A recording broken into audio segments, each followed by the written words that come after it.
Coming up on AgweekTV, we'll take you to the Western Minnesota Steam Threshers reunion in Rolog, Minnesota.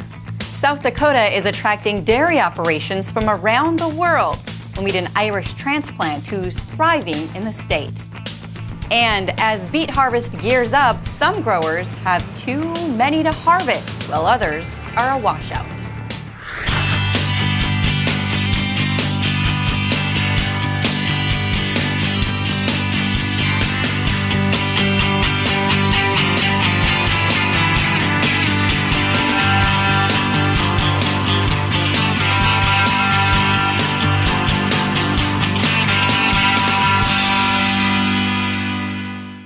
Welcome to AgweekTV. I'm Shauna Olson.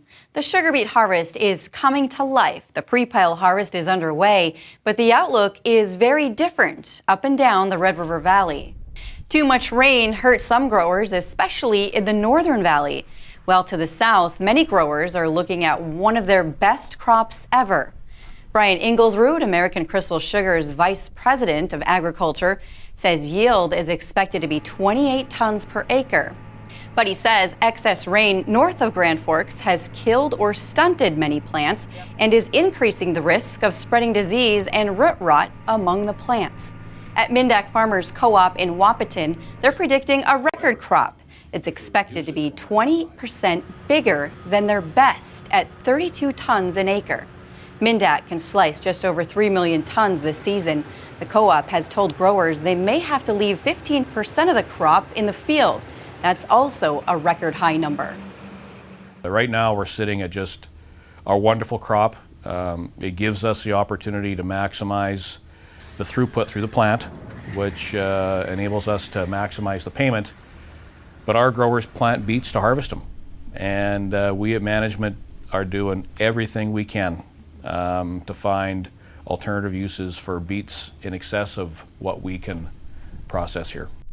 Wickstrom says some of the excess beets could be sent to other co-ops for processing or used as cattle feed.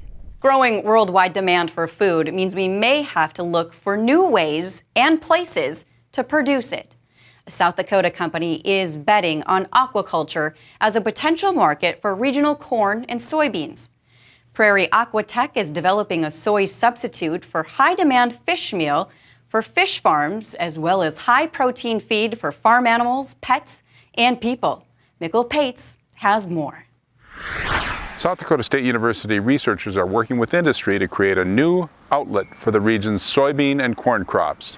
Prairie Aquatech is a small company that spun out of research to upgrade the quality of plant-based proteins to be used for fish, weaning animal diets, pet foods. It's a replacement for fish meal, which is a very high-value commodity that's limited quantities worldwide and very high prices. So this is a sinking feed for a larger species of fish, and this is a floating feed for tilapia.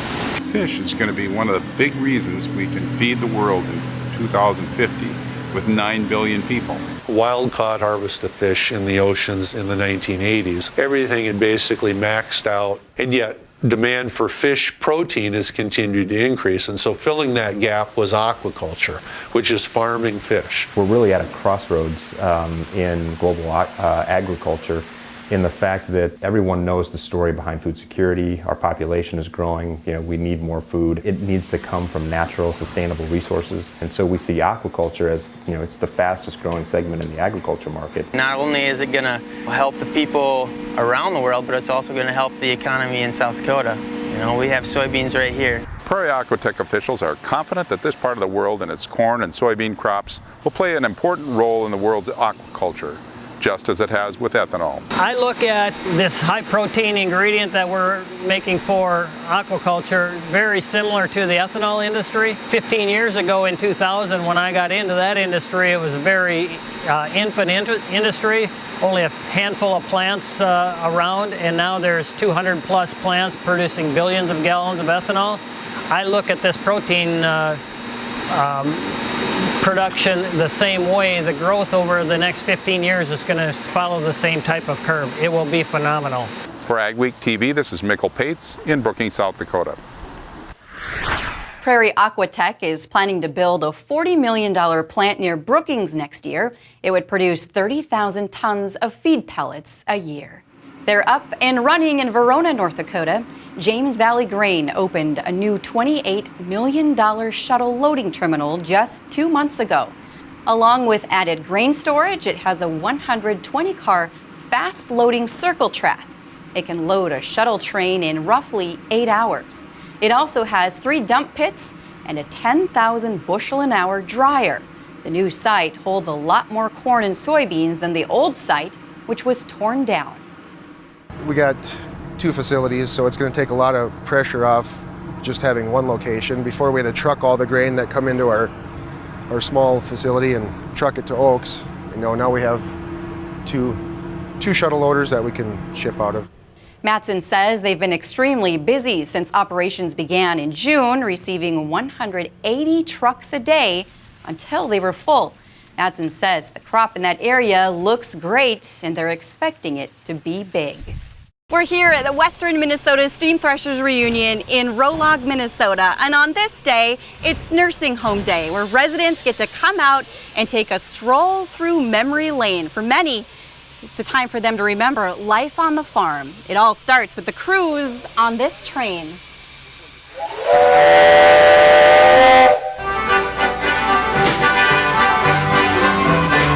Every year, nursing homes roll into Rolog with residents. Good morning. Welcome to Rolog. They take in the sights and sounds of the past, seeing equipment decades old that they once used. It brings them back to their days when they were farmers or just came here to visit. Residents like Lloyd Hyen are all smiles. He grew up on a farm near Colfax, North Dakota. So what do you think of this train over here? Pretty cool? Great. I used to live, the house used to be 50 feet from the track. Oh, really? On the farm. A train like that? Yep.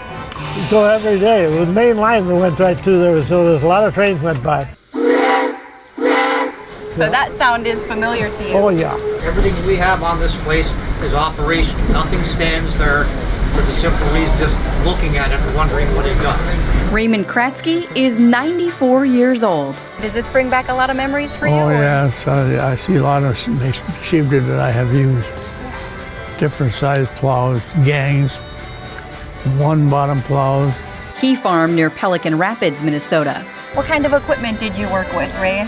Well, it was horses to start with, and we got a tractor after a while. You did? Yeah, I got a co-op tractor. Later on, I got a John Deere, better. John By never farmed, but he says this visit back in time puts things into perspective.